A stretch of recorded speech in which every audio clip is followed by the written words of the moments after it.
So I want to thank you very much, Justin, for coming to the White House. Thank you. It's an opportunity for us, as you say, to keep talking about how we've worked hard to build a great trade deal. Well, this will be the largest trade deal ever made. Will you help Justin Trudeau get a meeting with Xi Jinping at the G20 next week to talk about the detained? Well, I don't know that he's trying to meet. Are you trying to get a meeting? We've got a lot of things to discuss. Anything I can do to help Canada, I will be doing. Are you planning to bring it up with President Xi when you meet with him? I would, at Justin's request, I will absolutely. As you saw there, Prime Minister Justin Trudeau was in Washington yesterday meeting with President Donald Trump and House Speaker Nancy Pelosi. They were talking about ratification of the new NAFTA, as well as Canada's tense relationship with China. Trump offered his support on both matters. So, has the relationship between the U.S. and Canada been mended, and is there more that Canada should be doing to try to unfreeze relations with China? Derek Burney is a former Canadian ambassador to the U.S. and now works as a senior strategic advisor at Norton Rose Fulbright Canada. He joins me in studio. Hi, Mr. Burney. Wonderful to see you as always. Good to see you, Vashi. So let's start with the meeting that was, and your impression. I was recollecting with you prior to this that you were here right after that fateful G7 meeting, when I think you termed it Shaftja. A year later, a very different type of rhetoric emerging from this meeting. Yeah, that's the most obvious impression about the difference is the contrast with a year ago. This was much more of a, I would say, even civil meeting, a business-like meeting covering issues that both countries seem to agree on more than disagree. So yeah, I thought it was a constructive get-together. And we'll see where it's going to go. What do you think about NAFTA as far as it goes, where that meeting, and I'll note that, of course, the Prime Minister met with Speaker Pelosi as well. Yeah. A lot of questions. My colleague Evan Dyer had asked the President, when will NAFTA pass? And he corrected him and said, it's if. Yeah. It's if. What do you take from that? Well, I don't think anybody can give you an assurance that it's going to pass. I mean, I've said before that there are a lot of people who believe that the Democrats in the House do not want to give this president a victory on anything that's going to help him in the 2020 election. And the lines are drawn hard and fast on that. I haven't heard how the meeting with Speaker Pelosi went. She had been a supporter of NAFTA originally, so you have to hope that there is some hope. The Democrats are talking about tougher enforcement of labor and environmental standards. I mean, that kind of thing can be achieved if that's the price of poker. But I wouldn't make a bet on it yet. I think if it's going to happen, it has to happen within the next 2 or 3 months, because once we get into the fall and the primary campaign begins in earnest, nothing's going to happen. Do you think there's anything the Canadian government can do to impact that process, or is this very much so, a domestic political calculation? I would say it's about 99% domestic battle between the Democrats, the administration, and the Senate. I don't think the Senate's going to be a problem. Problem is the House. Nancy Pelosi, has got a pretty rambunctious caucus to manage. And they have other ideas in mind. I mean, some of them want to impeach the president. Some of them want to investigate the president. NAFTA is not prominent on their radar.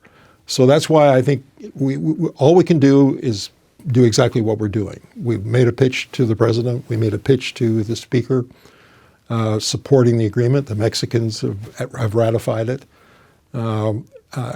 We've got supporters in the business community in the United States. We've got supporters in the States. We should keep the channels open with them, but we cannot resolve the differences between the Democrats in the House and the president. Do you think that the government should ratify the deal prior to the next election, aka sometime during this summer? I don't see any problem with them doing that. I don't see a downside. I think, if anything, it would create a bit of momentum, but I don't think it will be determinant. I mean, if we didn't do it, I don't think that will change much. If we did do it, I don't think that will change much. But it wouldn't hurt to show that at least the Canadian public that this is an agreement that we support. We think it's in the interest of Canada. But I don't think it's going to have much influence. The other topic that came up between the two men, of course, was China. Yeah. And that was a big one for Canada. What did you think of how that sort of played out?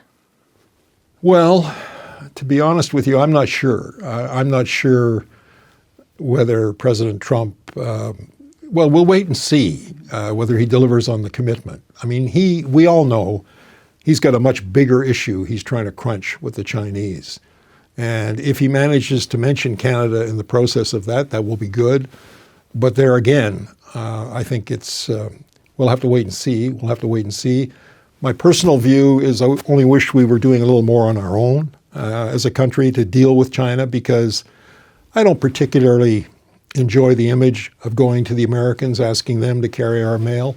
I know we don't have a lot of room for maneuver. I know the Chinese are big guys, big bullies, but you can't be pushed around by the bully all the time. You should stand up at a certain point and start to push back, even though you know your chances of success are minimal.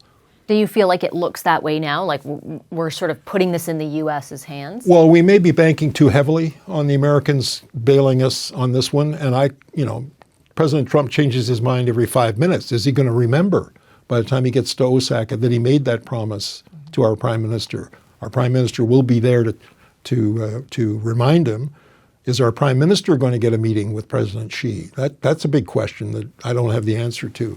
No, I'm really saying it's unfortunate that what we're left with, because we're between a rock and a hard place on the issue of the extradition of the Huawei executive, that we haven't been able to find some purchase for dialogue directly with the Chinese.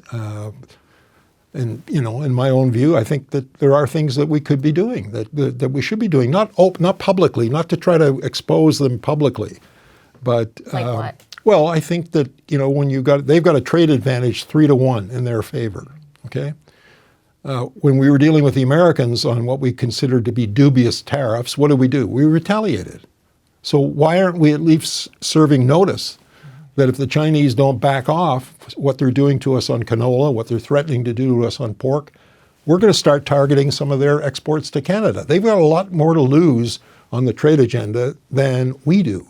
I just think you need to flex your muscle a little bit so you don't continue to get pushed around. So when you look towards the G20 and the possibility of that meeting between the Prime Minister and the President and President Xi, which, as you said, we of course don't even know if that has a chance of happening, what would your advice be for the Prime Minister in the way he would, how should he conduct himself? Well, I think if he gets the opportunity of a meeting with President Xi, he should articulate very clearly why what we're doing in the case of the Huawei executive is consistent with law, international law. And maybe the Chinese don't have much respect for that, but we do. So we don't have room to maneuver the way they're demanding that we do and just throw the case out.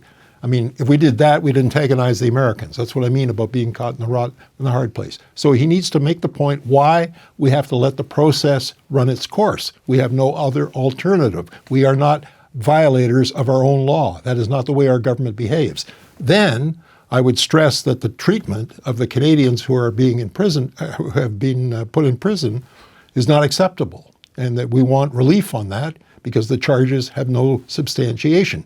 We've never been given reasons to believe why they are where they are.